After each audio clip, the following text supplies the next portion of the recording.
Okay, students. So answer number 1, every derivation is for 3 marks. जो भी हम derivation कर रहे हैं या हर एक आंसर जो आज हम करेंगे उसका वेटेज है 3 mark. So kinetic energy of the rotating body हमने डायग्राम बना दिया है। तो पहला, दूसरा और तीसरा पॉइंट जो रहेगा, point number 1, 2 and 3, that will be based on the diagram. तो डायग्राम में हमको क्या दिख रहा है, सी ये आपने लिखा है 1 2 3। तो ये 1 2 3 जो है ये स्टैंडर्ड पॉइंट्स है, फिक्स पॉइंट है, जिसमें हम लोग डायग्राम के बारे में एक्सप्लेन करेंगे। So we will say that consider a body, axis is passing through point O and it is rotating with constant angular speed omega. So we have a body, axis is passing through the point O and the body is rotating with constant angular speed omega. अब second point देखिए,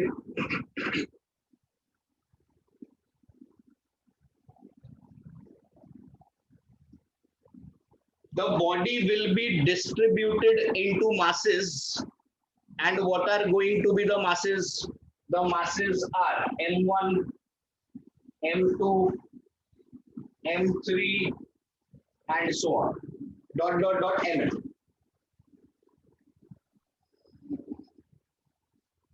Which are situated at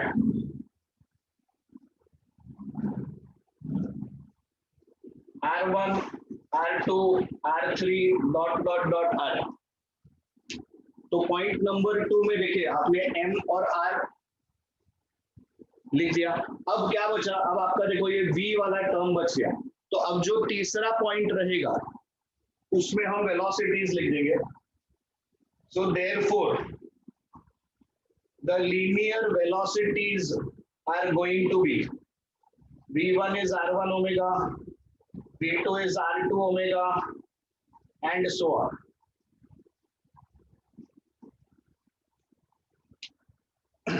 अब ये जो 3 points है students, ये तीनों point अपने next 3 answer, next 2 answer में तो ये सेम टू सेम रहेगा, और जो तीसरा टॉर्क वाला आपका आंसर होगा उसमें थोड़ा सा वेरिएशन हम लोग करेंगे। तो ये 3 पॉइंट्स जो है, इफ यू अंडरस्टैंड, अच्छा अब आप ऐसा भी कर सकते हो, क्या सर हम लोग इसको एक साथ में लिख सकते हैं? यस, आप इसको अगर एक ही पॉइंट देना चाहते हो तो you can combine everything and write it as one single point, that is also perfectly alright, उसमें भी कोई प्रॉब्लम नहीं है। ठीक, तो ये हो गया हमारा diagram. Now let us come to the actual answer, जो आपका एक्चुअल आंसर रहेगा, जो आपका मेन पॉइंट है। Main point is this. तो ये क्या है अपना, देख लीजिए आप, we know, so what have we written? We have written we know. So what do we know? We know that kinetic energy is equal to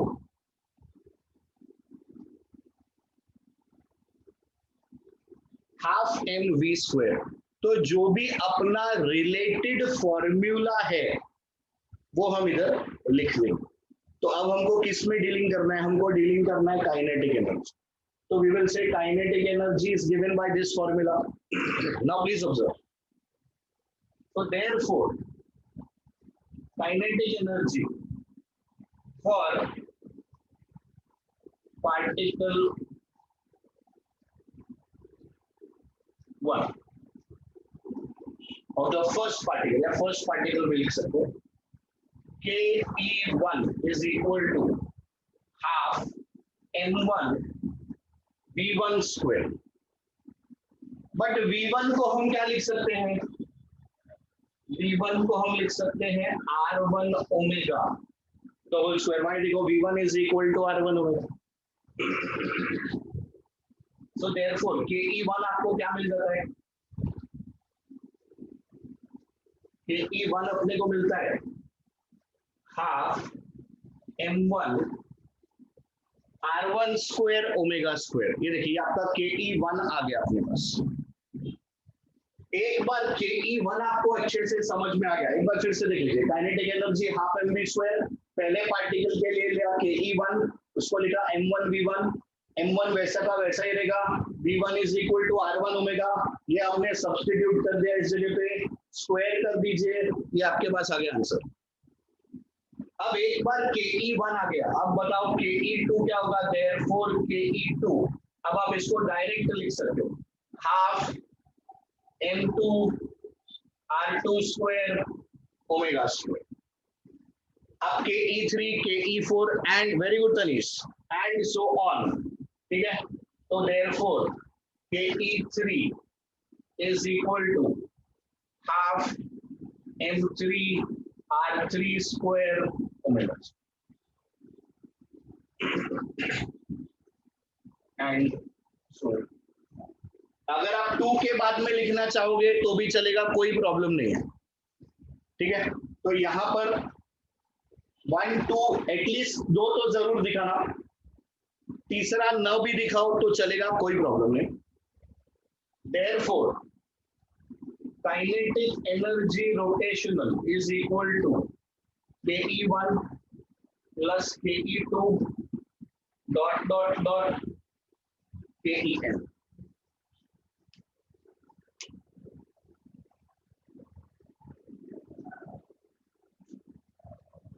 ke1 के जगह पे आप लिखेंगे half m1 r1 square omega, half m2 r2 square omega plus dot dot dot half mn rn square omega square.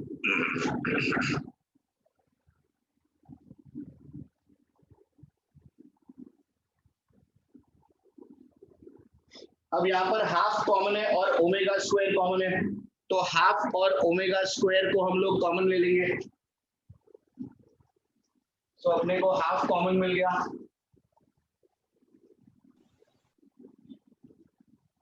Omega square common मिल गया, तो half और omega square ये आपके कॉमन टर्म्स हो गए।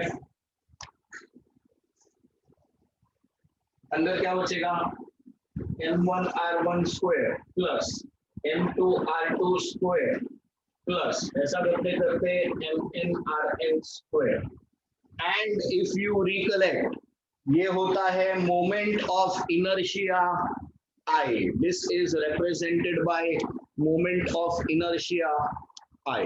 तो आपका लास्ट स्टेप, इसके बाद जो आपका लास्ट स्टेप रहेगा इसको आप I सब्स्टिट्यूट करेंगे, सो देयरफॉर इधर दिख रहा है क्या, नहीं, so therefore KE is this visible? Yes.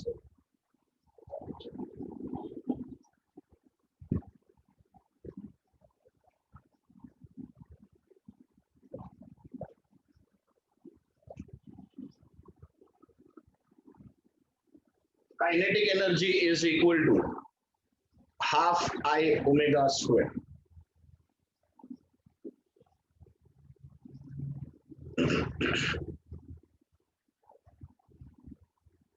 So my dear students, इसको देखिए, इसको आराम से एक एक स्टेप देख लीजिए, इसका एक पिक निकाल के रख लीजिए, ये आपका एक रेफरेंस हो जाएगा।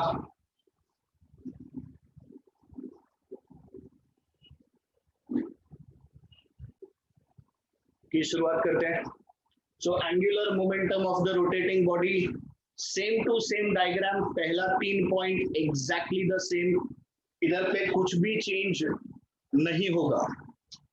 Now let us move on to the 4th point, जहां से अपना चेंजेस शुरू होगा। So point number 4, we know. So what do we know? We want to find out angular momentum. तो as usual फॉर्मूला लिखिए, angular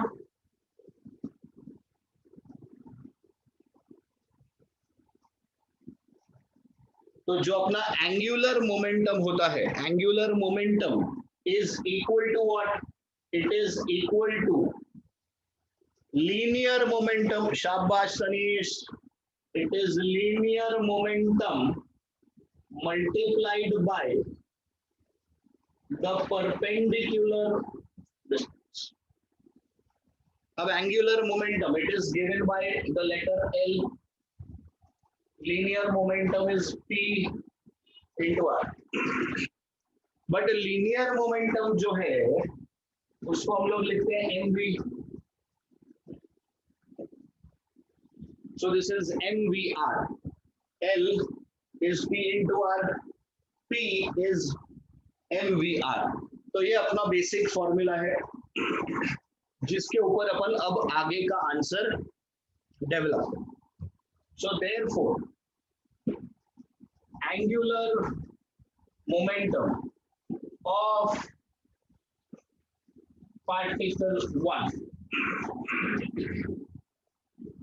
L1 is equal to, तो आप लिखोगे M1 V1 R1. इधर जो भी है सब में 1 1 1 लगा दो. बट जो आपके पास V है, see V1 is R1 omega, तो अपन V1 के जगह पे लिखेंगे, very good Tanish, it is R1 omega into R1. So final answer क्या मिल रहा है आपको? M1 R1 square omega. Students, क्या अब आप आगे के डेरिवेशन को रिलेट कर पा रहे हो? These are very very mechanical derivations. एक अपने समझ में आ गया तो बाकी के समझने में दिक्कत नहीं होती अपने. So therefore L2 will be equal to M2 R2 square omega and so on. So therefore L is equal to L1 plus L2 plus ऐसा करते करते L. M1 R1 square omega, M2 R2 square omega, Mn Rn square omega. Omega term अपने को common दिख रहा है clearly, तो आपने ओमेगा को कॉमन ले लिया. आपके पास ब्रैकेट में बच गया M1 R1 square M2 R2 square, ऐसा करते करते Mn Rn स्क्वायर. बट अपन ने सीखा है कि ये जो मेरे पास टर्म है Mn Rn स्क्वायर, ये पूरा ब्रैकेट मुझे I देता है moment of inertia I. So this is giving me the moment of inertia I. So my L is equal to my L. तो देखिए स्टूडेंट्स, आपका सेकंड डेरिवेशन हो जाता है, derivation number 2. So here in the third answer we are having, what are we having in the third answer? Torque of a rotating body. तो हमको torque of a rotating body चाहिए. तो यहाँ पर हमको क्या चेंजेस करना है? Omega will become alpha and velocity का term will become acceleration. So we have the body passing through axis O, angular acceleration alpha. We have the masses M1, M2, M3 dot dot dot Mn, situated distances R1, R2, R3 dot dot dot Rn. यहाँ पर भी change linear acceleration. So linear velocity will become linear acceleration. So the linear acceleration is going to be A1 is equal to R1 alpha, A2 is equal to R2 alpha, and so on. So these are your 3 points, first 3 points, which are coming from the diagram. Now students, अपने आप को ऐसा develop कीजिए कि ये जो 3 point है ये अपने को याद नहीं करना पड़े. अपन ने डायग्राम देख लिया तो ये चीज अपने को डायग्राम के बेसिस पे लिखने को आ जाना चाहिए. ठीक है, चलिए आगे बढ़ते हैं आंसर की तरफ. तो अपने को क्या निकालना है? टॉर्क. तो टॉर्क का फॉर्मूला लिखोगे आप. So torque is equal to force multiplied by the perpendicular distance. So this is tau. Tau is F into R.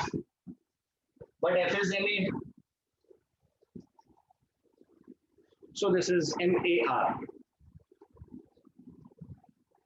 So torque of particle 1. So we will write tau 1 is equal to M1 A1 R1. A1 के जगह पे R1 alpha.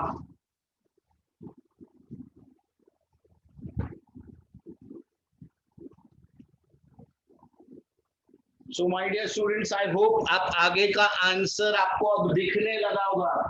आप अब आगे के answer को visualise कर सकोगे. फिर आप क्या निकालोगे? आप निकालोगे tau 2 will be M2 R2 square alpha, tau 3 and so on, right? So and so on. So net tau जब भी आप निकालोगे तो it is tau 1 tau 2 dot tau n. शाबाश अमर, बहुत बढ़िया. So this is M1 R1 square alpha plus M2 R2 square alpha. ऐसा करते करते MN RN square alpha. Alpha common ले लेंगे तो इधर ब्रैकेट में आपके पास क्या आ जाएगा? M1 R1 square plus M2 R2 square. ऐसा करते करते MN RN square. पर ये वाला जो टर्म है ये अपने पास I है, तो torque tau it is equal to I. So my dear students, these are my 3 derivations which I always. तो अपने जो लोअर स्टैंडर्ड्स हैं उनमें हमने क्या पढ़ा है? तो अपने लोअर स्टैंडर्ड्स में अपन ने पढ़ा है law of conservation of momentum. वो किस लिए था? वो लीनियर के लिए था. तो लीनियर में क्या होता है? लीनियर में बोलते हैं that the total force is conserved, है ना? Momentum is conserved by net force acting is zero. If the net force acting on the body is zero तो क्या हो जाता है? Momentum is conserve. अब इसी को हम लोग जब एंगुलर वर्जन में लेके आएंगे, so if no external torque is acting on the body then the angular momentum will be conserve. ठीक है? Yes, external torque acting is zero या no external torque is acting. तो वही चीज जो आपका लीनियर में था उसी को हम एंगुलर में कन्वर्ट करते हैं और वही बन जाता है हमारा law of conservation of angular momentum. तो इसमें सबसे पहले जो आपको देखना है वो है statement. So if no external torque is acting on a rotating body its angular momentum is conserved. ठीक है? तो ये हमारा स्टेटमेंट है. अभी इसको हम लोग प्रूव करेंगे.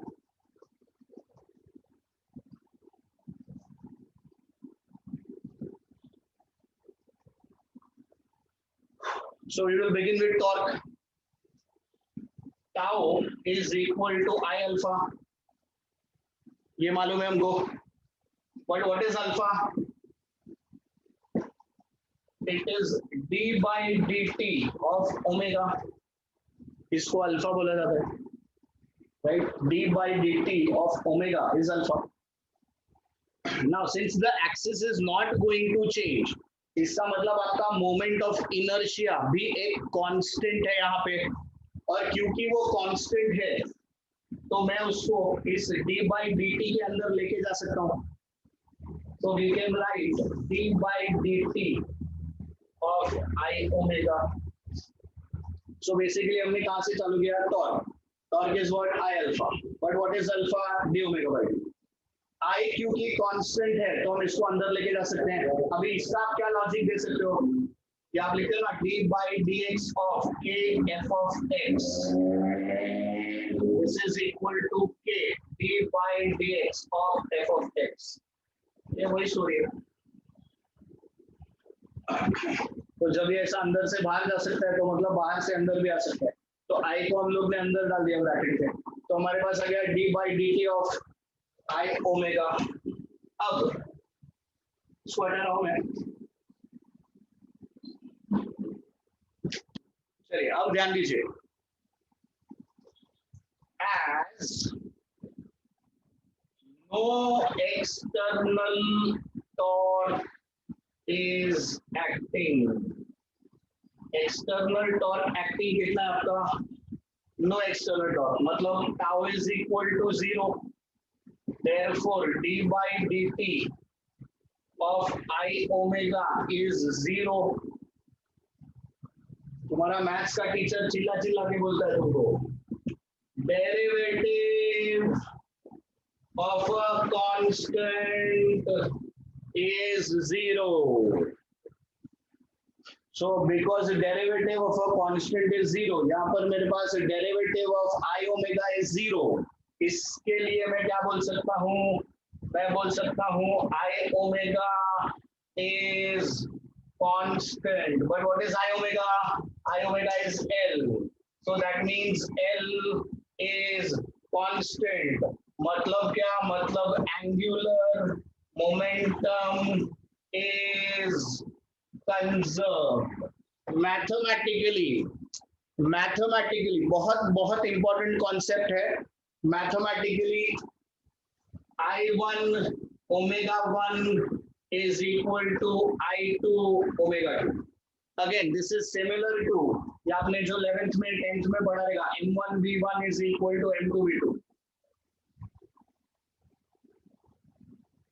The total momentum before collision is equal to total momentum after collision. So I1 omega 1 is equal to I2 omega 2। ये इसका मैथमेटिकल कॉन्सेप्ट। अब इसके एग्जाम्पल्स जो हम डे टू डे लाइफ में ऑब्जर्व कर सकते हैं, they are your ice skating हो गया, या जो आइस जरूरी नहीं है, स्केटिंग भी हो गया या डांसिंग भी हो गया। अभी जो हम लोग डांस की बात कर रहे थे, वो जो ऊपर जाते हैं और ऊपर जाके स्पिन करते हैं, तो जब उनको स्पीड बढ़ानी है तो व्हाट दे डू इज वो सब हाथ पैर एकदम पास में, और जब उनको स्लो डाउन होना है तो हाथ पैर फैला दो। सेम चीज जब आप डाइविंग करते हैं, आप ऊपर प्लेटफॉर्म पे चढ़ते हैं, प्लेटफॉर्म पे चढ़ के आपने कूदी मारा नीचे और आप समरसॉल्ट्स करते हुए हवा में आप पानी में पहुंचते हैं, तो आप कितना ज्यादा आपका समरसॉल्ट होगा ये डिपेंड करता है कि आप अपना सर बॉडी कितना ज्यादा पास में ला सकते हो। So whenever they dive, correct, जब भी आपका एक्सिस से आपका जो मास डिस्ट्रीब्यूशन है वो कम हो जाएगा तो आई विल रिड्यूस, आई का वैल्यू कम हो जाएगा, आई का वैल्यू कम हो जाएगा तो ओमेगा का वैल्यू बढ़ जाएगा, और आपका नंबर ऑफ स्पिन्स या आपका नंबर ऑफ टर्न्स बढ़ जाएगा। जो आपका रोटेटिंग हमने बॉडी बोला, स्केटिंग, आइस स्केटिंग वाले, तो जब उनको फास्ट घूमना होता है तो फास्ट घूमने के टाइम पे ये कंडीशन, और जब उनको स्लो डाउन होना है, स्लो डाउन होने के टाइम पे the body parts, hands, legs, they will spread them out so that mass distribution increases from the axis, because आपका मास डिस्ट्रीब्यूशन बढ़ गया, आई का वैल्यू बढ़ गया, इसके लिए आपका ओमेगा का वैल्यू क्या हो जाएगा, ओमेगा का वैल्यू कम हो जाएगा। तो ये आंसर आपको विद एग्जांपल्स भी पूछा जा सकता है, they can ask you this example, this derivation with an example. तो इधर देखिए, अपने को स्टेटमेंट लिखना है, इसका प्रूफ लिखना है, और अगर एग्जांपल्स पूछा तो एग्जांपल्स दे, नहीं पूछेंगे तो आपको सिर्फ इसका डेरिवेशन देके छोड़। इसका भी अगर पिक लेना चाहते हैं तो प्लीज ले लीजिए।